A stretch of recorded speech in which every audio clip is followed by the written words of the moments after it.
congratulations on your film, The Underbug. Thank you so much.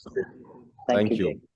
I guess more of a congratulations. It is being showcased at Slamdance this year, one of the most prestigious film festivals in the world. How do you guys feel about that? Ecstatic. Well, it was amazing. It was a surprise, and yeah, it felt terrific, and amazing. validated the effort and all the passion that went in to making it. That is wonderful. That is wonderful. So let me ask this question first: is where the original story idea came from for a film like The Underbug? Yeah, so Gig, I'm Shujaat. I'm the director of the film. The story idea came out of basically out of the pandemic, because we made the film during peak pandemic. We shot it in August 2020, and I had this I would say a thought in terms of going by what was happening around us in India, all across the globe, in terms of socially, politically, things were not really looking good. I mean, there was a lot of violence that was happening on the name of caste and creed, religion, color, so to speak. And then suddenly the world was hit by the pandemic. And very briefly, for that moment in time, everyone forgot their differences and we all ran into our holes because it was a tough time. Everyone was fearful. Unfortunately, people were losing their lives. And we didn't know how to battle this, unknown, unseen entity. So that is where the thought of the unknown came to me from. I mean, I've always, as a filmmaker, been attracted to the unknown to create cinematic narratives. And that really kind of got me going. And I wanted to pit two people against each other. And when they are, faced with an unknown entity and an unknown presence, and how they forget their differences and they forget their biases, and they team up together to battle, something that they can't see, which provides a huge dichotomy, for me personally as well, because when we talk about religion, people who are religious and believe in the idea and concept of God are basically worshipping the unknown, because no one has seen God, right? But at the same time, we are also really frightful of the unknown. I mean, if I'm asked to walk through a forest in the middle of the night, what is going to trouble me is what I can't see in the dark. And that is the dichotomy that I wanted to basically. So that's where the idea, the original idea came to my mind from. And then, of course, I mean, we all collaborated, and it kept on developing, and we ended up with the film. Most excellent, most excellent. Ali, Hussain, let me ask, the question that we always ask these actors is, what initially attracted you to a project like this, particularly The Underbug? Let me start with Hussain first. Gig, so Shujaat bhai and I have known each other for a little while, and it was peak pandemic, and he called one afternoon. He said, "Listen, I have an idea." And he said, "Why don't we give it a crack?" So Abbas and I started writing the draft first, because we also work as writers. And so we wrote a draft. And while Abbas and Shujaat bhai and myself, we wrote a draft. While we were writing this draft, suddenly he said, "Hey, you're an actor. I think you should play this guy." And I said, "Wait, no, what?" And he said, "Yeah, I think you should play this guy." And I said, "Are you sure? It's a tough part." He said, "Just play it. Just do it." And so the three of us had written it, and then we wanted another actor. And then we reached out to Ali. And so it literally happened in the process. He had an idea. we started writing it. So we were first asked to write it, and when we wrote it, he said, "Listen, it's sounding so good. Just do it." So it was just he had and he had a very very clear idea of why he wanted to cast me and where I would fit in and which part. So it was all Shujaat Bhai's decision. Um, it just happened so organically that one day we were writing it and the next day we were doing it. And I remember him putting me on a diet of only steel cut oats once a day for 10 days to lose all the extra weight and look like I've been starving. And he was getting his cook to make my oats and give me one fruit and one bowl of oats every day for 10 days. That's how we sort of, that's how it happened, man. That is great. Ali, to you, what initially attracted you to this project? Because I want to reveal that I actually spoke to you for a film called Victoria and Abdul long time ago. Over Oh God. So this is quite the opposite of. Yeah. Yeah, it's very different. Oh, I'm glad we've spoken. Nice to know. Yes, it was. It was very different. And I think the story of socially, outcast people who have, um, down at the bottom of society, who've been sort of breeding hate and and and and getting the chance to actually explore the mindset of these certain individuals, um, who are handpicked, by the way, and almost nurtured into becoming these warriors of hate and just these machined, ideologies that sort of end up ruining, and is ruining, I think, generations to come, and maybe a lot of young boys, uh, teenagers, and I mean that's where it starts. And I thought there was a human condition there that was probably waiting to be explored. And I remember, we had a skeleton in place, and then it was sharing stories, and then it was about sharing history and notes from history of our lives, and then suddenly it went on to the history of our country, the history of land, history of humanity. You can go on, but how do you tell this? And how do you? We still don't know if we managed to tell it, but we managed to put out some truth. And I thought maybe I could bring something there. And I honestly went with my gut, with such an amazing team, because I loved playing off. I love playing off my actors, and I almost feel like a cheat sometimes because that essentially molds what I end up vomiting out there on screen. So I take a lot from people I work with, even down to the costumes. I think we had a great costume, uh, you know, not, I wouldn't say department. We barely had departments. We had like single people in every department. We were just a bunch of, we finished the film in 8 days, with, I thought, with visionaries supporting us, from the sidelines. So yeah, that attracted me, and it was 8 days of work. So yeah, yeah. Yeah. One of the things that's great is the horror transcends no matter in which country that is actually made. Tell us about your approach to horror here, and does a small cast and small crew actually help develop that environment? Yeah, so Gig, as I said, it was a very emotional journey. Okay, so we were going through a lot as a country.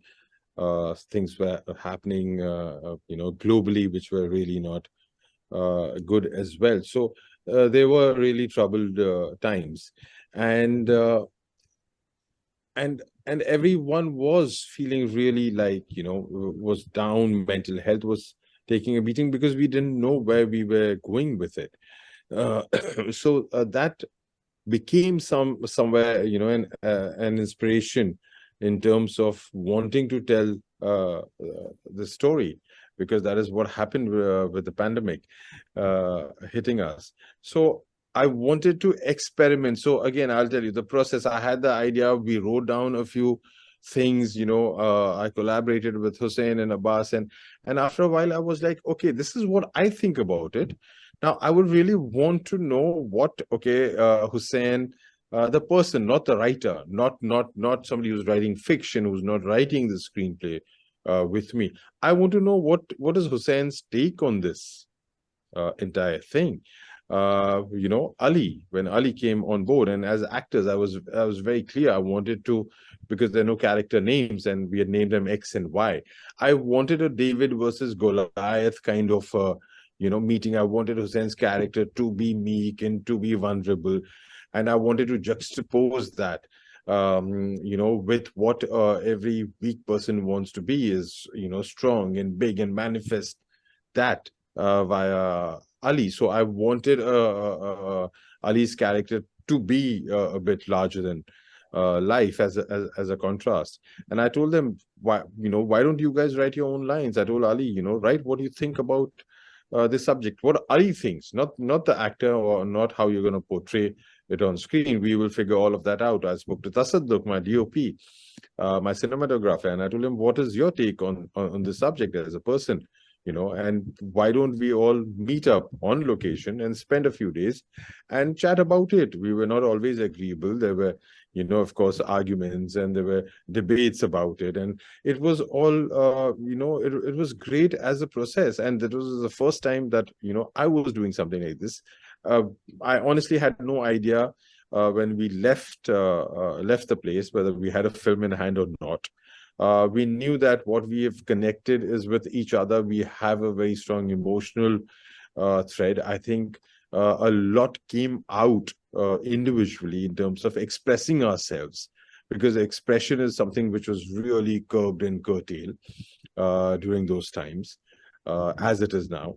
So there was a sense of freedom, Gig, that I felt, and I wanted to feel that. I wanted to feel good about using my craft to tell something which essentially would make an impact, would become a talking point. And I wanted to set it in a place that it could be anywhere. It could be Palestine, Israel, it could be Iraq, Iran, it could be India, Pakistan, it could be anywhere across the globe. I mean, I'm telling a universal, story, so to speak.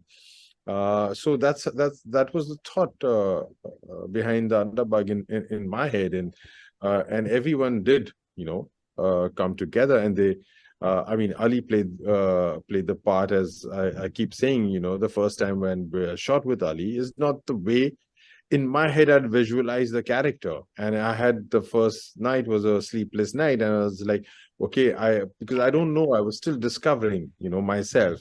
And I said, okay, let me trust him here, let me go on this journey with him, and see where he kind of takes me. And that kept on changing Hussein's responses as well as an actor. So it was a free playground. Of course, at times I did have to rein them in, Gig. You have to do that with actors. But yeah, I had to rein them in, because by the end of it, we all were, in agreement with what we wanted to say. And it is a piece that withstands against hate. And we were very clear that has to, come out without it becoming a piece of so-called propaganda or taking sides or judging. I didn't want to judge the characters, saying this is good and this is bad and he's evil and he's the devil. No, I just wanted to understand, what is the psyche of these men. I just wanted to explore it and see where we reach with it. Wow. And I do have to commend Ali and Hussain. The performance was terrific, because I could feel the descendants into madness as I'm watching this film. Talk about getting into that headspace and developing that chemistry with each other. Ali, why don't you go ahead and start first? Yeah, that was fun. It was, and not fun sometimes. I think like, honestly, like how Shujaat mentioned right now, it was a very weird time in our life, and I think it's amazing how history, and and these little notes that we would keep making, they would evoke emotions.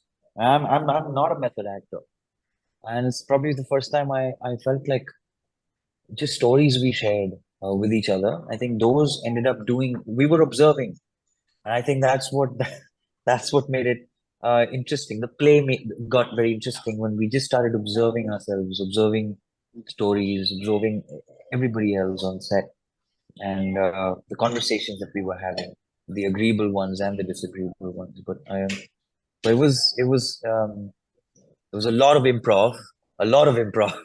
I mean, and we would keep going on and on because he wouldn't call cut. So, and because we're also stage actors, right? So we're used to, the guru saying, "Hey, buddy, you're done. Stop." Yeah. But he wouldn't. So Hussain would carry on, and I'd be like, "Oh my God, he said another line." I got, okay, this is interesting.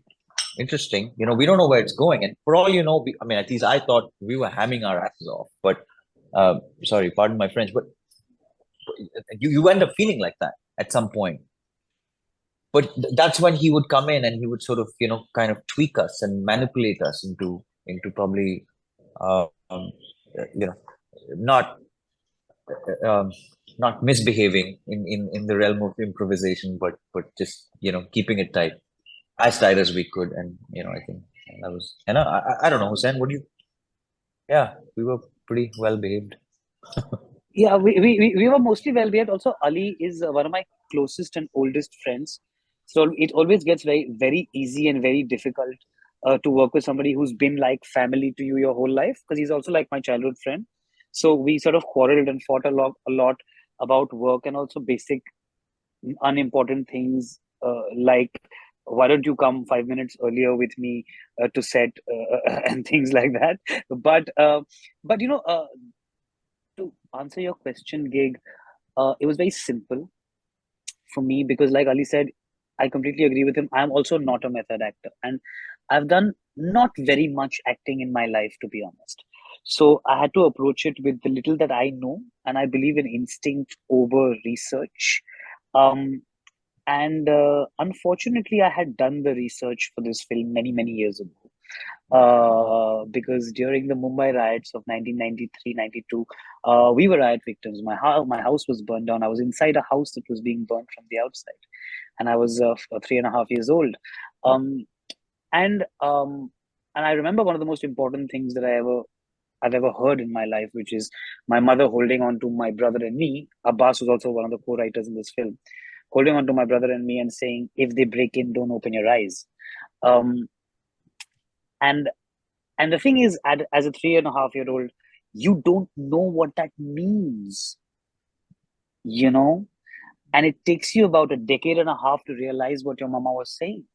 Um, and one of the most beautiful things I learned about life that I was taught in my house is that nobody's a bad person. People go through bad times.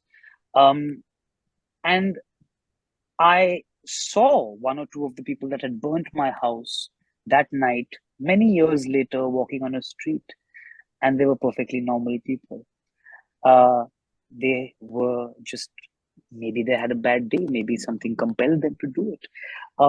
So I always used that as a character reference in my life, that that everyone goes through a moment of madness, um, and then if you are constantly misinformed, where do you end up?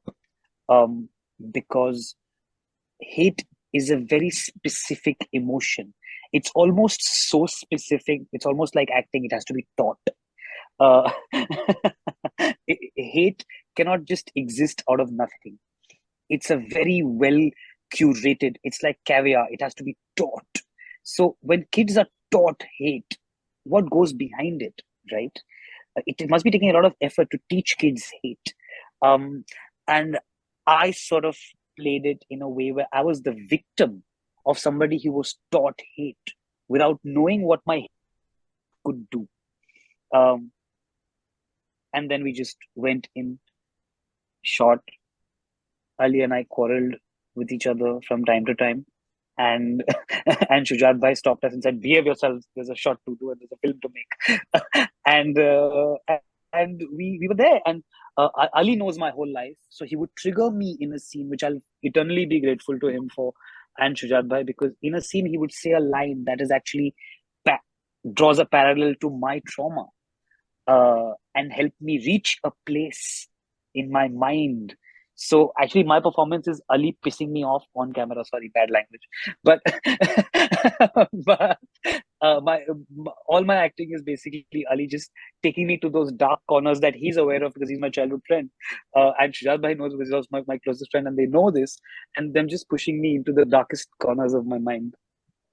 That is wonderful. That is wonderful.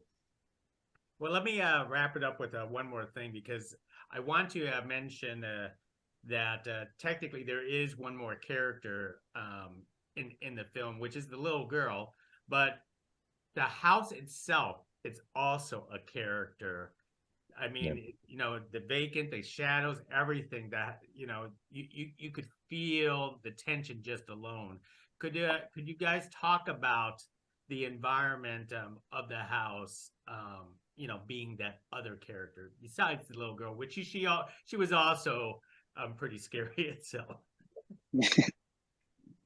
Yeah, so the idea of the house gig, for me being a primary character in the film was the setup, right? And yeah, as fearful I am as a filmmaker of exposition, I wanted the setup to be something which is, extremely dramatic, and at the same time instills a certain fear in the characters right up front. So, I mean, we were fortunate. The house belonged to a friend of ours, and I called her and I said, "Hey, it's a 150-year-old house. It had, great character as well. What I needed to build was a narrative around the house, whether it is the nature around it or whether it is the remains of violence in the house or the family that lived."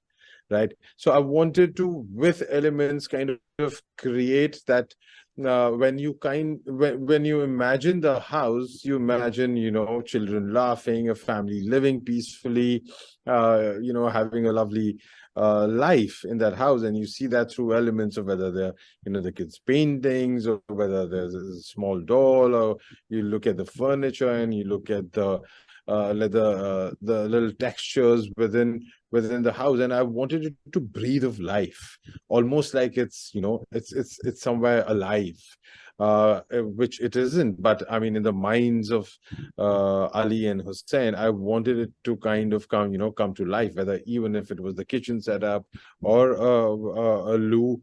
I just wanted it to feel alive and present at that moment in time, which also really kind of helps the narrative style that we developed, Tasadduq and I, painstakingly, in terms of detailing, because this was all behind the scenes. While I'd given the actors the job, write your lines and come, we were kind of creating the visual world of it. So the first few shots or anything to do with nature were all statics and were very still in terms of the camera moves. And the moment the human species comes in, and we kind of go crazier and crazier and descend, spirals into an abyss of madness.